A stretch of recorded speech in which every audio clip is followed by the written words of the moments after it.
인간의 자유의지를 부정하는 결정론의 철학이 있습니다.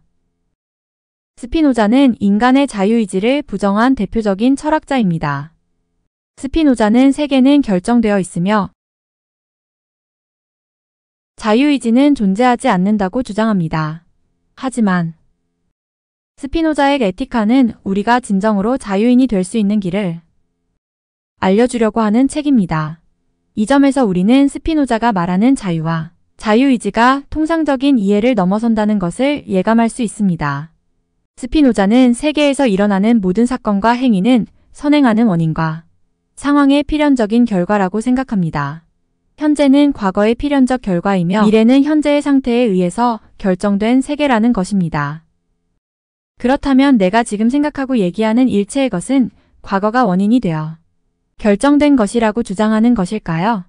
하지만 우리는 보통 자신이 어떤 선택과 결정을 어떤 제약 없이 자유롭게 한다고 생각합니다.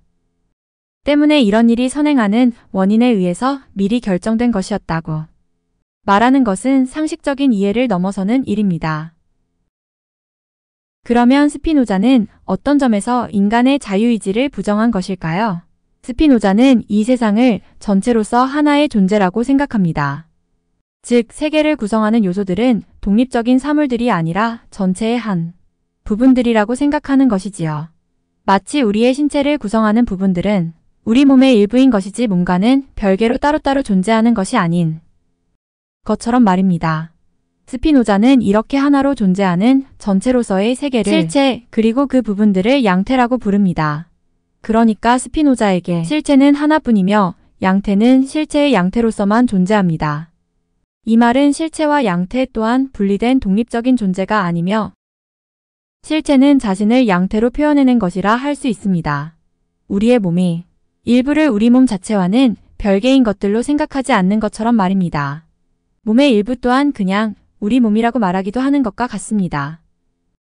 그러니까 사람도 당연히 자연 안에 존재하는 수많은 개체들, 즉 양태들 중에 하나입니다. 이 유일 실체를 스피노자는 신 또는 자연이라고 부릅니다. 스피노자는 에티카에서 이러한 의미의 존재, 즉 신 또는 자연만이 진정으로 자유롭다고 말합니다. 그는 이렇게 얘기합니다. 오직 자신의 본성의 필연성에 의해서만 존재하며 자기 자신에 따라서만 행동하게끔 결정되는 것은 자유롭다고 한다. 그러나 다른 것에 의하여 특정하게 규정된 방식으로 존재하고 작용하도록 결정되는 것은 필연적이거나 강제되었다고 한다. 이런 설명에 따르면 이 세계 자체만이 자유로우며 그 이외의 모든 것은 자유롭지 않습니다. 이런 점에서 인간 역시 자유롭지 않으며 따라서 인간의 자유의지 역시 부정됩니다. 만일 인간의 의지가 자유라면 스피노자의 정의를 따르면 인간은 신이라고 해야 할지도 모릅니다. 모든 것이 필연적으로 결정되어 있는 전체 세계, 하나의 세계 즉 신 자신만이 자유인 것입니다. 스피노자는 세계 자체 또는 자연 자체로서의 신은 오직 자기 자신에 의해서 지배되고 움직이며 자신의 외부에 있는 어떤 것의 영향도 결코 받지 않는다는 점에서 자유롭고, 즉 자유롭다는 말이 지닐 수 있는 유일한 의미에서 자유롭다고 주장합니다. 스피노자는 흔히 우리가 인간이 자유존재라거나 자유의지를 갖고 있다고 말하는 것은 우리의 무지에서 기인하는 혼동 또는 착각이며 환상이라고 단언합니다. 즉, 우리는 무엇을 의욕하거나 욕구한다는 것은 의식하지만 그러한 욕구의 원인이 무엇인지는 알지 못하기 때문에 스스로 자유의지가 있다고 믿게 된다는 것입니다. 그러므로 스피노자가 말하는 진정한 자유는 신의 관점에서 표현한 것이라 할 수 있습니다. 자연 자체인 이 신은 자신의 본성인 능동성에 의해서, 즉 다른 외부적 원인의 지배와 구속 또는 강제로부터 자유롭게 자신을 스스로 선출하는 자연입니다. 이 자연의 모든 현상과 사건은 이러한 신의 본성에 따라 필연적으로 결정되어 있습니다. 이것이 스피노자를 결정론적 범실론자라고 부르는 이유입니다. 신은 자기 자신인 이 세계를 자기 마음대로 혹은 자유의지에 의해서 만들어낼 수 없습니다. 신은 오직 신 자신의 필연적 본성으로부터 세계를 생성 또는 산출합니다. 이것을 신이 자신을 표현하는 방식이라고 할 수도 있습니다. 우리는 그것을 자연법칙 혹은 존재법칙 자체라고, 정신의 관점에서는 이성법칙이라고 말할 수 있습니다. 즉, 자유로운 의지가 배제된 필연성의 법칙인 것입니다.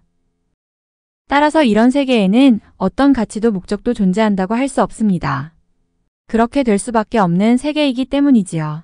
스피노자는 우리가 이 필연성의 법칙을 모두 알지 못하기 때문에 자신이 자유롭다고 믿게 된다고 한 것입니다.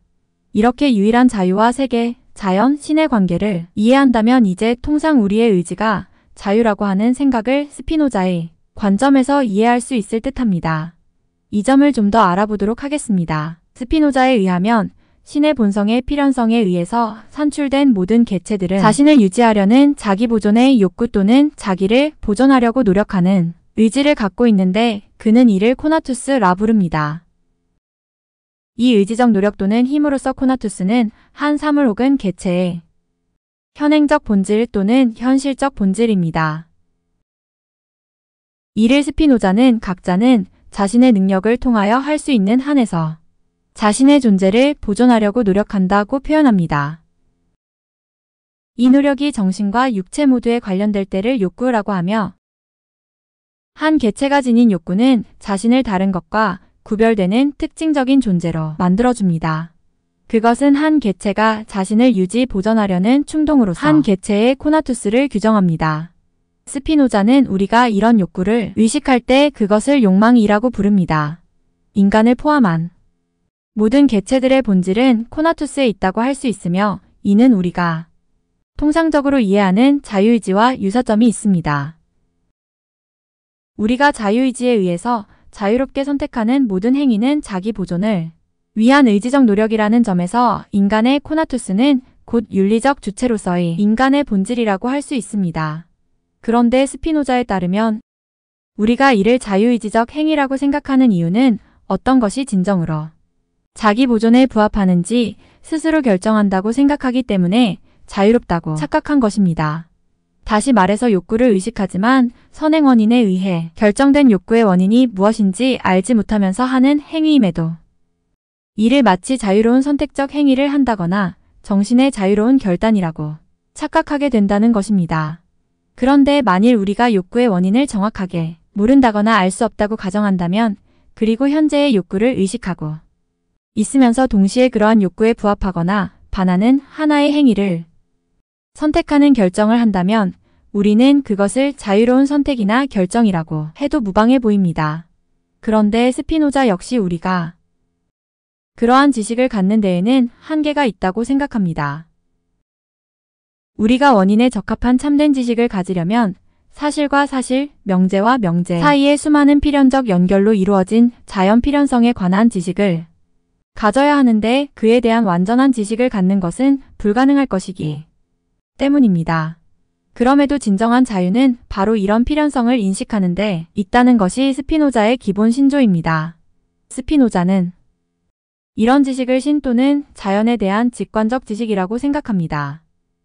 인간은 그런 완전한 통찰에 이를 수는 없지만 사건이나 사물이 각자의 선행 조건 및 결과와 필연적으로 연결되어 있음을 점점 더 파악함으로써 이에 가까이 다가갈 수 있다고 합니다. 이것이 스피노자가 자유의지를 부인하면서도 우리를 진정한 자유인이 되도록 이끌고자 한 이유입니다. 하지만 스피노자가 착각이나 환상이라고 한 자유의지에 대한 믿음은 오히려 인간 본성의 자연스러운 현상이라고 할 수도 있습니다.